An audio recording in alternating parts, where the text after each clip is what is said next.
Welcome to Das creative bites. ഇന്ന് നമുക്ക് എല്ലാവരുടെയും പ്രിയപ്പെട്ട മയോണൈസ് തയ്യാറാക്കാം. മയോണൈസ് പ്രിപ്പയർ ചെയ്യുമ്പോൾ നമ്മൾ ശ്രദ്ധിക്കേണ്ട കാര്യം, നമ്മൾ പ്രിപ്പയർ ചെയ്യാൻ ഉപയോഗിക്കുന്ന ഒരു സാധനത്തിലും വെള്ള നനവ് ഉണ്ടാവാൻ പാടില്ല. വെള്ളം ഒരു തുള്ളി പോലും ഉണ്ടാവാൻ പാടില്ല. ഉണ്ടായാൽ ഈ മയോണൈസ് ഫ്ലോപ്പ് ആവും.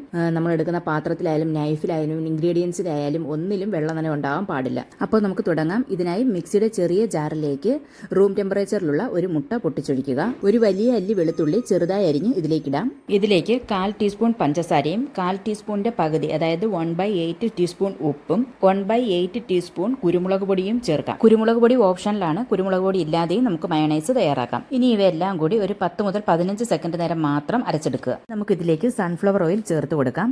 സൺഫ്ലവർ ഓയിലിന് പകരമായി വെളിച്ചെണ്ണ യൂസ് ചെയ്യരുത്. ഒരു മുട്ടയ്ക്ക് 1/4 കപ്പ് മുതൽ 1/2 കപ്പ് വരെ സൺഫ്ലവർ ഓയിൽ യൂസ് ചെയ്യാം. ഞാനിവിടെ 1/3 കപ്പ് സൺഫ്ലവർ ഓയിലാണ് യൂസ് ചെയ്യുന്നത്. നമ്മൾ എടുത്ത എണ്ണ കുറേശ്ശെ ഒഴിച്ചാണ് അരച്ചെടുക്കേണ്ടത്. ആദ്യം ഇതിൽ നിന്നും അല്പം എണ്ണ ഒഴിച്ച് ഒരു 15 സെക്കൻഡ് നേരം അരച്ചെടുക്കാം. ഇനി നമ്മൾ എടുത്തു വെച്ചിരിക്കുന്ന എണ്ണയിൽ നിന്നും അല്പം എണ്ണ കൂടി ഒഴിച്ച് 15 സെക്കൻഡ് നേരം കൂടി അരച്ചെടുക്കാം. ഇപ്പോൾ നമ്മൾ ഏകദേശം 1/4 കപ്പ് എണ്ണയാണ് യൂസ് ചെയ്തിരിക്കുന്നത്. 1/4 കപ്പ് എണ്ണ യൂസ് ചെയ്യുമ്പോഴുള്ള മയോണൈസിന്റെ കൺസിസ്റ്റൻസിയാണിത്. ഓയിൽ ചേർക്കും തോറും മയോണൈസ് കുറുകി വരും. എടുത്തു വെച്ച ബാക്കി എണ്ണ കൂടി ചേർത്ത് ഒരു 15 സെക്കൻഡ് കൂടി അരച്ചെടുക്കാം. 1/3 കപ്പ് ഓയിൽ യൂസ് ചെയ്യുമ്പോഴുള്ള കൺസിസ്റ്റൻസിയാണിത്.